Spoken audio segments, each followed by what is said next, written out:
And now, Local 5 Sports with Lily Zhao. Last year, Kimberly's streak of 70 straight wins was snapped in the regular season opener, and their attempt at 7 straight state titles fell short at Camp Randall as well. But the Papermakers still have one streak alive. Tonight, Kimberly can clinch at least a share of a 6th straight conference title as the 7-0 Makers travel to 6-1 Kaukauna in our game of the week.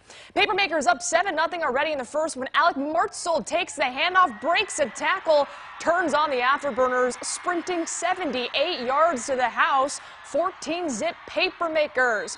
Then in the second quarter, it's the other Kimberly back making a big play as Caleb Frazier takes it to the outside. He breaks at least 3 tackles en route to a 49-yard touchdown run to make it a 3-score ball game. The Ghosts make a play on defense before the half as Hunter Rubio makes a nice diving INT on the deep pass, but after a scoreless third quarter, Caden Pendleton tosses a 20-yard touchdown to Connor Wennick in the fourth, and Kimberly takes care of business as they shut out Kaukauna 35-zip. To the Northeastern Conference, FVL could pull into a tie for first with a win against Freedom. In the third quarter, FVL on the move. Andrew Boehm takes the handoff around the right side. He gets hit, fumbles the football, and Freedom recovers. The Irish go right to work. It's Reese Manteful takes it in from a yard out for the touchdown.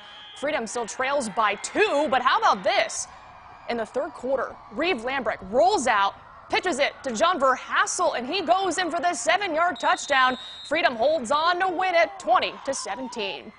Elsewhere in the NEC, it was a battle for LC as Little Chute went on the road against Luxembourg Casco on senior night for the Spartans. We'll pick it up at a scoreless third. Little Chute's Kate Van Asten to Luke Brolin. Nice diving interception there for LC on the ensuing drive. Spartans run a fake punt on 4th down. Reese Warchek keeps it. He runs 17 yards for the first down, but the Mustang D would kill the drive. In the fourth, Ryan Verstegen with a tackle on the screen. This one, no good. It's going to go to overtime. And at OT, Jake DeBruin's 2-yard touchdown run wins it for Little Chute, 6-0. What a Week 8 non-conference battle as undefeated West De Pere took on 6-1 Wrightstown. It was scoreless until the second quarter when West De Pere's David Vanderlaat takes the handoff up the middle and in for the 6-yard score. Extra point no good, still 6-0 West De Pere. Wrightstown answers right back. There's Quincy Klister from a yard out, and we're tied at 6. Right before the half, Phantoms on the move. Josh Blount keeps it himself around the left side, and that's going to be good for a 14-yard touchdown. West De Pere wins by double digits, 27-6. To the Bay Conference, Xavier could clinch a playoff spot with a win against Seymour. We'll pick it up in the fourth quarter. Xavier up 10-7 with 4 minutes to go. Seymour with the ball, trying to make some late magic happen on 4th down, but the scramble from Peyton Vandehei is not enough, so Xavier gets the ball back. Hawks just running out the clock when Max Strand runs it into their own 10, and that's going to be the dagger. Xavier gets its playoff berth. They hold on to win it, 10-7.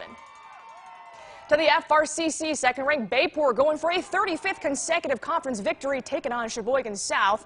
And the Pirates would make sure this game got out of hand quick as Isaiah Gash gashes the Red Wings defense on the opening play. Breaks a tackle here, heads down the sidelines. He trucks another defender for the 65-yard touchdown run, 7-zip Bayport. On their ensuing possession, more Gash here, this time from 5 yards out as he plunges into the end zone. Pirates up 14-0. Then their third offensive possession, watch this, Andrew Thomas hits David Carpio in stride for the 50-yard score. In fact, the Pirates have dropped 28 points in the first quarter alone as Bayport goes on to rout Sheboygan South 58-3. Pulaski would get set up a battle of FRCC unbeaten with Bayport next week with a win at home against ASHWAUBENON in the first quarter. Jaguars on their own 10. Connor Ramage, 9-yard touchdown run by him as he plows in for the score. Extra point is missed. It's still 6-0 ASHWAUBENON. Pulaski answers right back on their next drive. Benjamin Redland takes this all the way to the house. Stays on his feet right here for the 75-yard touchdown run. Oh my. To put Pulaski in front in 7-6. More Redland in the second quarter. Finds the open hole, and yep, he is gone. This time for a 52-yard touchdown run. Pulaski remains perfect. They win it 34-6.